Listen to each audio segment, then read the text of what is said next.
ఈరోజు నేను కొబ్బరి అన్నం బంగాళదుంప కుర్మా ఈ రెండింటిని మీతో షేర్ చేసుకుంటున్నాను. ముందుగా కొబ్బరి అన్నం చేస్తున్నాను. దానికోసం కుక్కర్ తీసుకుని కుక్కర్లో కొంచెం నూనె కొంచెం నెయ్యి వేసుకుని వేడి చేసుకోవాలి. అది వేడెక్కిన తర్వాత ఆవాలు, జీలకర్ర, జీడిపప్పు వేసి వేయించుకోవాలి.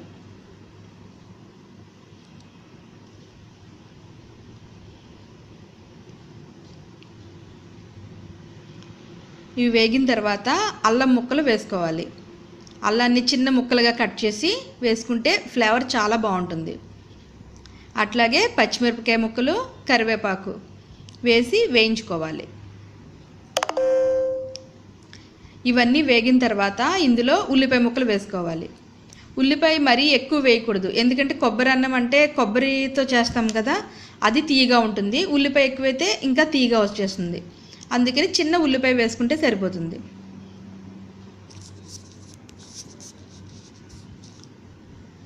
ఇవన్నీ బాగా మగ్గనివ్వాలి.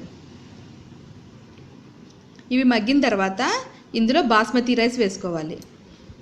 ఈ బాస్మతి రైస్ని ఒకసారి కడుక్కుంటే సరిపోతుంది. అట్లా కడుక్కుని ఒక అరగంట సేపు నానబెట్టుకోవాలి. ఇలా నానబెట్టుకుంటే రైస్ చాలా బాగుంటుంది. అంటే కొంచెం పెద్దగా వచ్చి రైస్ పువ్వులా విడిపోతుంది అనమాట మనకి లాస్ట్కి అన్నం. బాస్మతి రైస్ లేకపోతే నార్మల్ రైస్తో కూడా చేసుకోవచ్చు. ఇది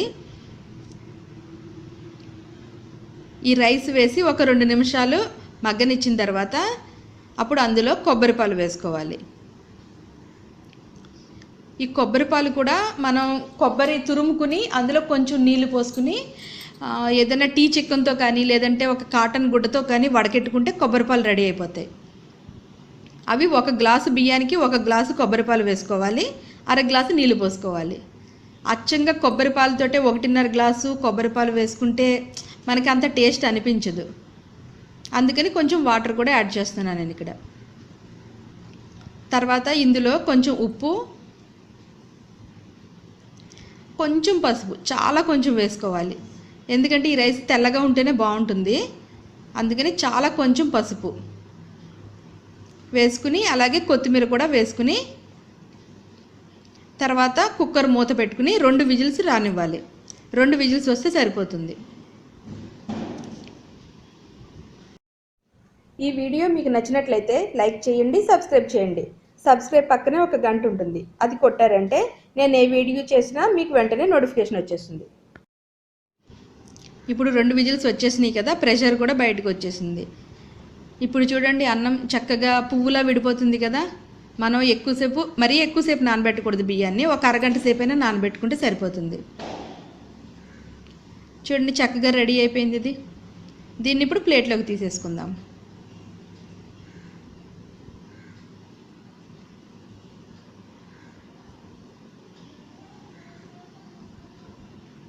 ఈ కొబ్బరి అన్నాన్ని ఈరోజు ఆలూ కుర్మాతో చూపిస్తున్నాను మీకు. నాన్ వెజ్తో కూడా తీసుకోవచ్చు. చికెన్ కర్రీ, మటను, ఫిష్ గ్రేవీతో దేంతో అయినా సరే తీసుకుంటే చాలా బాగుంటుంది ఇది.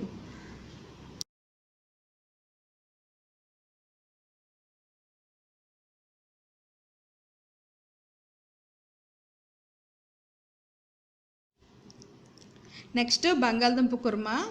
దానికోసం ఒక కడాయి స్టవ్ మీద పెట్టుకుని దాంట్లో కొంచెం నూనె వేసుకుని జీలకర్ర వేసుకోవాలి. అందులో లవంగాలు, యాలకులు, దాల్చిన చెక్క, బిర్యానీ ఆకు, ఇంకా కరివేపాకు కొంచెం ఎక్కువ వేసుకుంటేనే బాగుంటుంది దీనికి. ఇవి ఫ్రై చేసుకోవాలి. ఇవి కొంచెం ఫ్రై అయిన తర్వాత ఇందులో ఉల్లిపాయ ముక్కలు వేసుకోవాలి.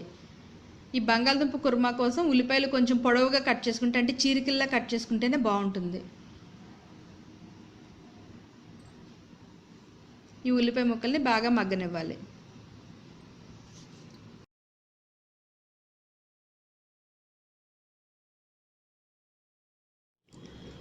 ఇందులోనే పచ్చిమిరపకాయ ముక్కలు వేసి మగ్గనివ్వాలి. మేము కొంచెం కారం తక్కువ తింటాము, అందుకని కొంచెం పచ్చిమిరపకాయలు తక్కువ వేసాను. మీరు స్పైసీగా తినేలా ఉంటే ఇంకొంచెం పచ్చిమిరపకాయలు వేసుకోవచ్చు. ఇప్పుడు కొంచెం అల్లం వెల్లుల్లి పేస్ట్ కూడా వేసి అల్లం వెల్లుల్లి పేస్ట్ పచ్చివాసన పోయేంత వరకు ఫ్రై చేసుకోవాలి.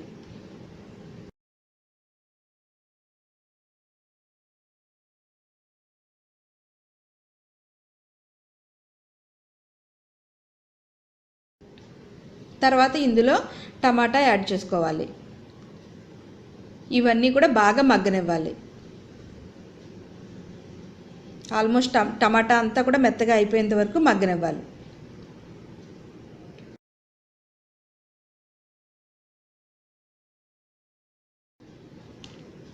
ఇవి మగ్గిన తర్వాత ఇందులో పసుపు, కారం, ఉప్పు వేసి బాగా కలుపుకోవాలి.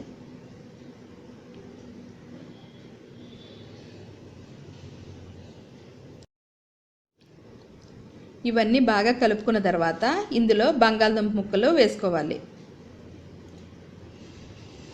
వేసి 2 నిమిషాలు బాగా మగ్గనివ్వాలి.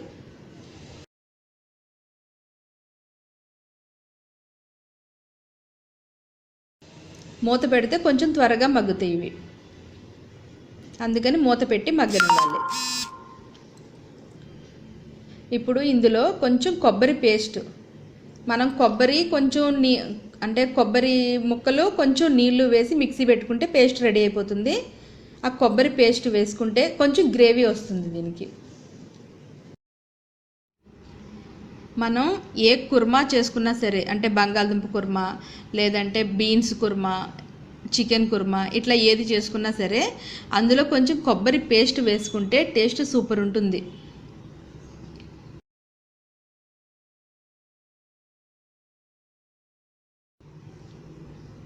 ఈ కొబ్బరి పేస్ట్ వేసుకుని ఒకసారి కలుపుకున్న తర్వాత అందులో కొంచెం నీళ్ళు పోసుకుని మగ్గనివ్వాలి. మూత పెట్టుకుని ఒక 10 నిమిషాలు ఈ కుర్మాని మగ్గనివ్వాలి. అది అంతా దగ్గర పడేంత వరకు ఉడికితే సరిపోతుంది. అలాగని మరీ దగ్గరగా గట్టిగా అయిపోక్కర్లేదు, కొంచెం దగ్గర పడితే సరిపోతుంది. ఇప్పుడు చూడండి చక్కగా మగ్గింది కదా. ఇప్పుడు ఇందులో కొంచెం కొత్తిమీర వేసుకుందాం.